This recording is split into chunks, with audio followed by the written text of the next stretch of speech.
My name is Lily Carter, and I just turned 20 this year. I live with my parents in a comfortable home in Oregon. My family has always been financially stable, never having to worry about food or money. My father, Ethan Carter, is a successful architect, a man with a strong presence and unwavering determination, while my mother, Olivia, is a compassionate and nurturing school principal. Our life was peaceful in that warm home until one day everything changed.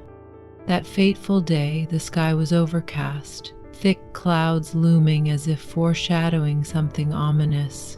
My mother and I were in the kitchen preparing dinner as usual, waiting for my father to return from work. The kitchen was cozy, the scent of her homemade stew filling the air, creating a comforting atmosphere amidst the cold wind outside. But that serenity was shattered when the phone suddenly rang. It was my dad. I froze as my mother answered. Within minutes, our world was turned upside down.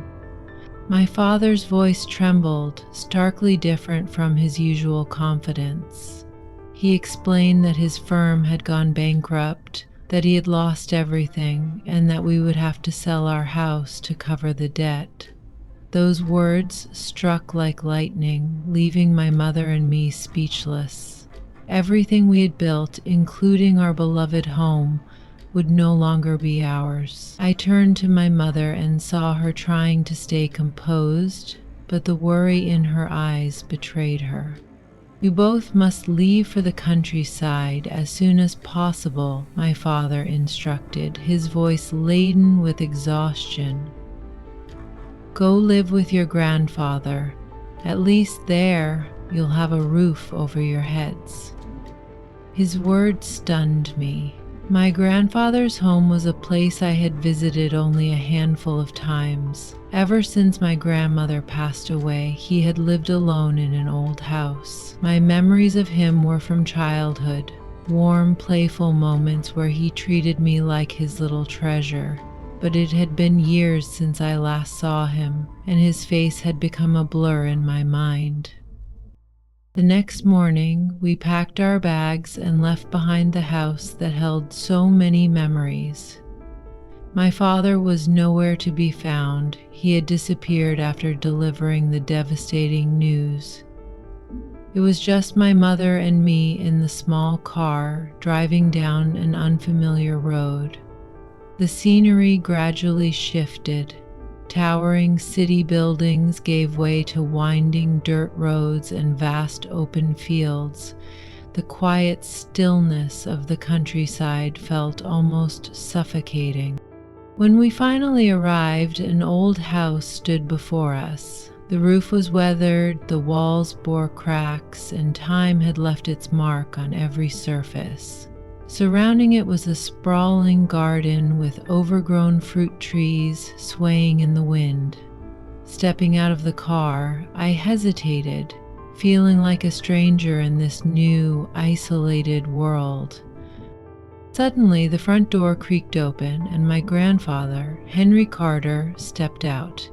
His posture was slightly hunched, his deep-set eyes carrying the weight of time. When he saw us, his lips curled into a faint smile, but something about him felt unfamiliar. I remembered him as a man full of warmth, but now there was something else, a quiet intensity that unsettled me. His gaze lingered on me longer than expected, not with the playful affection I recalled, but with a deeper, unreadable look. I dismissed the thought, telling myself it was just the result of years apart. But deep down, an inexplicable feeling gnawed at me. I had no choice but to adjust to this new life, to accept the changes that had come crashing down upon us. Little did I know, this was only the beginning of a journey that would change everything forever. We greeted my grandfather, and he enthusiastically led us into the house. Inside, everything was old and simple, yet meticulously maintained.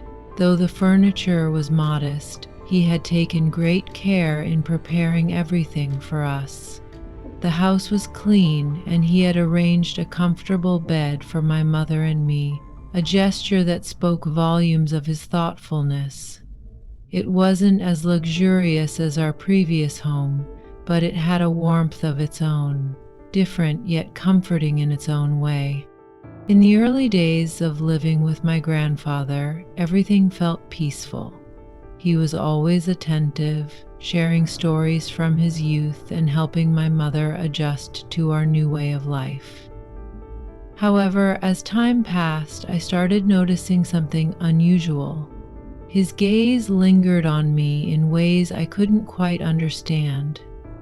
At first, I dismissed it as a mere observation, but soon it became impossible to ignore. Whenever I stood in front of the mirror combing my hair or sat in the garden reading a book, I felt as though I was being watched, and every time I turned around, I would catch my grandfather looking at me. Unlike the warmth I remembered from my childhood, there was something enigmatic in his eyes, something I couldn't quite place. I reassured myself that perhaps it was just the contrast between city and countryside lifestyles. Back in the city, I was used to wearing light and comfortable clothes, whereas my grandfather had not seen me in years. Maybe my appearance surprised him. Maybe he was simply adjusting to how much I had changed. I convinced myself there was nothing to worry about, chalking it up to unfamiliarity rather than anything more concerning. Then, one afternoon, everything changed. My mother had gone to town early in the morning, leaving just my grandfather and me at home. The house was quiet, save for the occasional creaking of the wooden floorboards. I sat on the old but comfortable sofa in the living room, flipping through the pages of a book I had already finished days before. Outside, weak rays of sunlight streamed through the window, casting a golden hue over the room and creating a serene, almost dreamy atmosphere. I was lost in my reading, oblivious to the faint rustling sounds behind me, until my grandfather suddenly entered the room. He carried a plate of neatly peeled fruit, apples, pears, and oranges arranged in an appealing pattern. With a warm smile, he placed the plate on the table and spoke in his usual gentle voice. "You should eat. I just prepared this for you. You need plenty of fruit to stay healthy." I glanced up at him, returning his smile. "Thank you, Grandpa," I said softly, picking up a slice of apple and taking a small bite before turning my attention back to the book in my hands. His small gestures of care had always been thoughtful, and I appreciated them. But as I continued reading, I became aware of the stillness in the room. My grandfather had sat down on the chair opposite me, his eyes fixed on me in an unbroken stare. At first, I assumed he was just resting, but as the silence stretched on, an odd discomfort settled in my chest. He didn't speak, didn't move, just watched. The weight of his gaze filled the space between us, making it impossible to focus on my book. I shifted slightly in my seat, trying to ignore the prickling sensation running down my spine.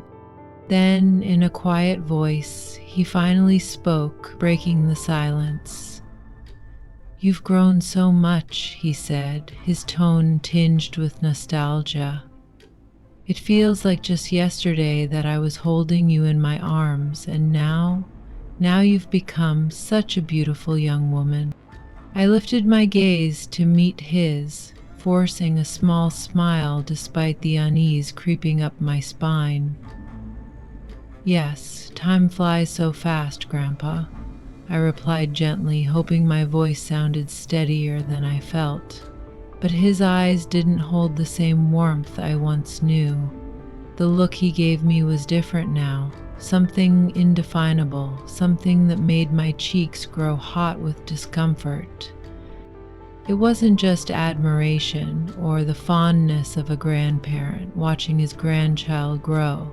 There was something else lurking beneath his expression, something that sent an unsettling chill through me. I wanted to believe I was imagining things, that I was reading too much into a simple moment. But deep down, I couldn't shake the feeling that something had shifted, that the grandfather I once knew wasn't quite the same anymore. He continued, his voice low as if lost in thought. The older you get, the more beautiful you become. These eyes, this face.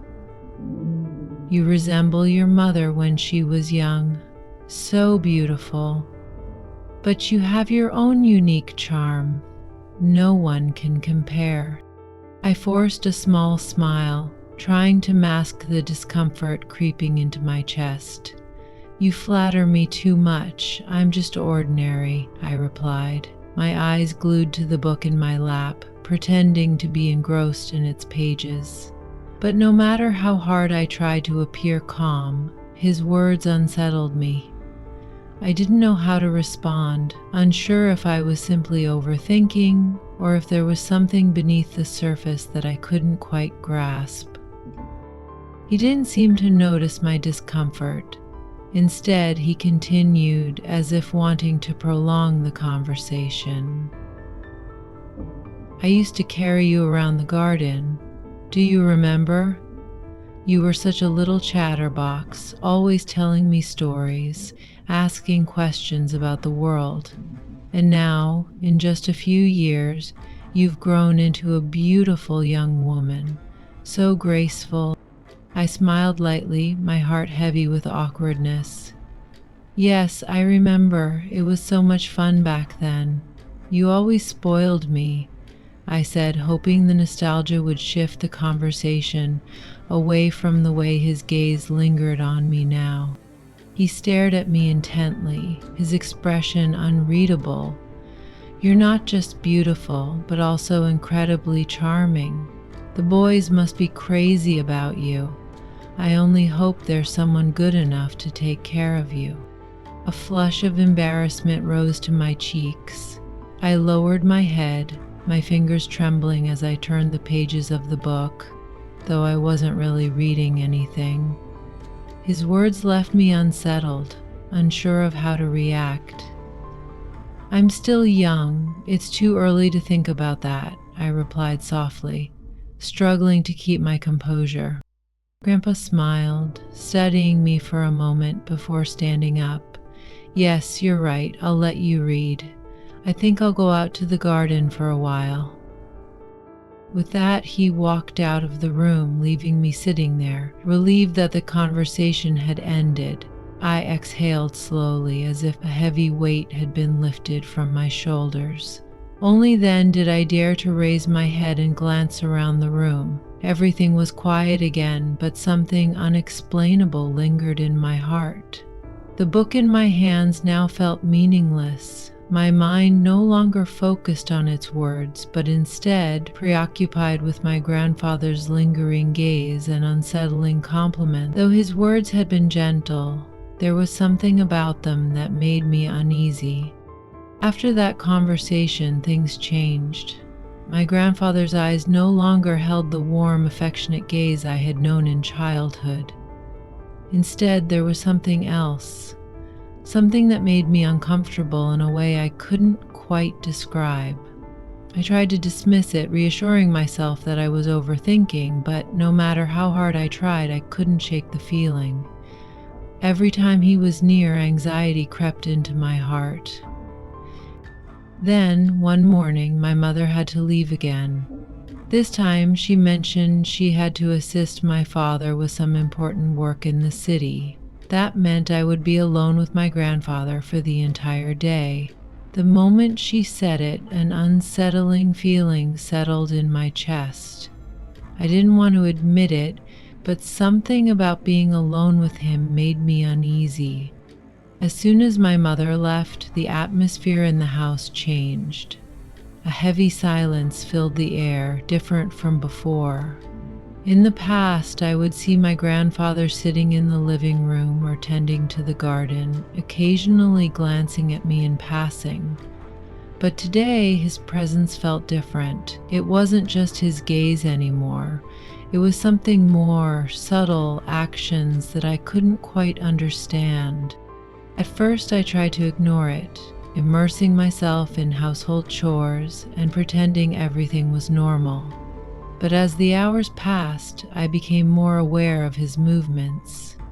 He seemed to linger closer than usual, watching me from doorways, standing just a little too near when passing by. The feeling of unease grew stronger with each moment. I decided to retreat to my room, hoping to find solace in the familiar space. I sat on the edge of my bed, gripping my book tightly as if it could somehow ground me. My heart pounded against my ribs, and I told myself that I was just being paranoid. Perhaps he was simply being protective, worried about me in a way he never had to before. But even as I tried to rationalize it, a part of me knew that something had shifted. I remained in my room, listening intently to the sounds of the house. I could hear the occasional creak of the floorboards, the distant rustling of leaves outside, and then there were the soft footsteps, slow, deliberate, moving just beyond my door. I held my breath, my fingers gripping the edge of my book tightly. A moment passed, then another. Finally, I exhaled, trying to shake off the fear. Maybe he had just been passing by, maybe I was imagining things. But deep down, I knew better. That day marked the beginning of something I couldn't ignore. From then on, I was no longer just uncomfortable, I was afraid. That day marked the third since my mother had left. The afternoon passed peacefully, with golden sunlight filtering through the trees, creating dappled patterns on the ground. As usual, I had nothing to do but sit beneath the fruit trees, a book resting in my lap. My grandfather's garden was breathtaking on afternoons like this, filled with the sound of birds chirping in the distance and the gentle breeze making the leaves dance. But today, that tranquility only heightened my unease. An unsettling feeling about my grandfather gnawed at my mind, making it difficult to concentrate. I was engrossed in my book, trying to push away the lingering thoughts, when suddenly I heard a faint sound behind me. It was soft, almost like the whisper of footsteps against the grass. My heartbeat quickened. Slowly, I turned my head, already fearing what I would see. As expected, my grandfather was approaching. His steps were measured, deliberate, his gaze fixed on me. Anxiety welled in my chest, tightening like a vice. I wanted to stand up and walk away, but my body refused to move. He drew closer, stopping just a few steps away. I forced myself to remain calm, but I could feel the tension reflected in my expression. "Grandpa," I called, my voice barely above a whisper, trembling slightly. He halted in front of me, his eyes locked onto mine. There was something in his gaze I had never seen before, something unsettling, unfamiliar. When he spoke, his voice was deep, yet foreign. "I like you, Lily." My breath hitched. My mind reeled, struggling to grasp what I had just heard. This couldn't be real. But he continued, his tone unwavering, filled with something I couldn't quite define. "In my entire life, I have never seen a girl as beautiful as you. You are perfect. From your eyes to your skin to your smile." I stood frozen, my pulse hammering in my ears. My mind screamed at me to move, to run, to do anything. but I remained rooted to the spot. This wasn't the grandfather I had once admired. His words cut through me like a blade, sharp and cold. He didn't look away. His eyes, steady and filled with something incomprehensible, bore into me. I could feel his breath in the small space between us, suffocating me with its presence. He took another step forward. "You have grown into a beautiful young woman," he murmured, his voice thick with an emotion I didn't want to understand. And I can't help but notice. Panic rose in my throat, choking me. My feet felt like they were cemented to the ground. A storm of thoughts whirled through my mind, but none were strong enough to break my paralysis. The silence stretched between us, suffocating and heavy. "No." The word barely escaped my lips, weak and uncertain. You shouldn't say that." He ignored my plea, moving closer still, until I could feel the heat radiating from him. His bony hand reached out and grasped mine. A violent shudder ran through me at the sensation of his rough skin against my own. I tried to pull away, but he held on firmly. His voice lowered to a whisper, filled with something both vague and heavy. "Lily, do you know how much I want you? I want you to be mine." I gasped, my breath caught in my throat. His grip tightened around my hand, and I could see it in his eyes, not the gentle affection of a grandfather, but something entirely different, something I never could have imagined. Terror surged through me as I yanked my hand back, but his grip was too strong. My mind raced, searching desperately for a way to escape, but the fear paralyzed me, rendering me helpless. My heart pounded violently, each beat screaming at me to move, to run, to do anything to get away. I knew then, without a doubt, that everything had changed. The warmth and security I had once felt in his presence had vanished, replaced by a chilling reality I couldn't ignore. I needed to escape, but my body refused to obey. My breath came in short, panicked gasps, and I knew I had to find a way out before it was too late. My voice trembled, but I forced myself to speak. Grandpa, you shouldn't do this. I'm your granddaughter. We can't." His face shifted, surprise mingling with disappointment. "But Lily, you don't understand. I've been thinking about this for a long time. You've grown into a beautiful woman, and I just want to be with you, protect you, love you in a way I've never loved anyone before." I took a shaky step back, my hands trembling. "Grandpa, no, I can't. We can't be like this. Please stop." Silence fell between us. His eyes, once filled with longing, darkened with distant sadness. Slowly, he released my hand and took a step back, his head bowing as his voice cracked with guilt. "I'm sorry. I shouldn't have done that. I don't know what came over me."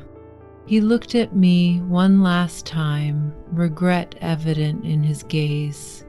Then, without another word, he turned and walked away, his figure fading behind the trees in the garden. I stood frozen, unable to move or speak, my heart pounding in my chest. Fear still gripped me, every breath feeling like an echo of the nightmare I had just endured. When he was finally out of sight, I let out a deep sigh, as if I had been freed from an invisible weight. From that day on, I no longer dared to face him.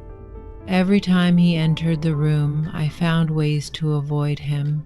Confusion and fear consumed me, leaving me uncertain of what to do. Should I tell my mother? Would she believe me?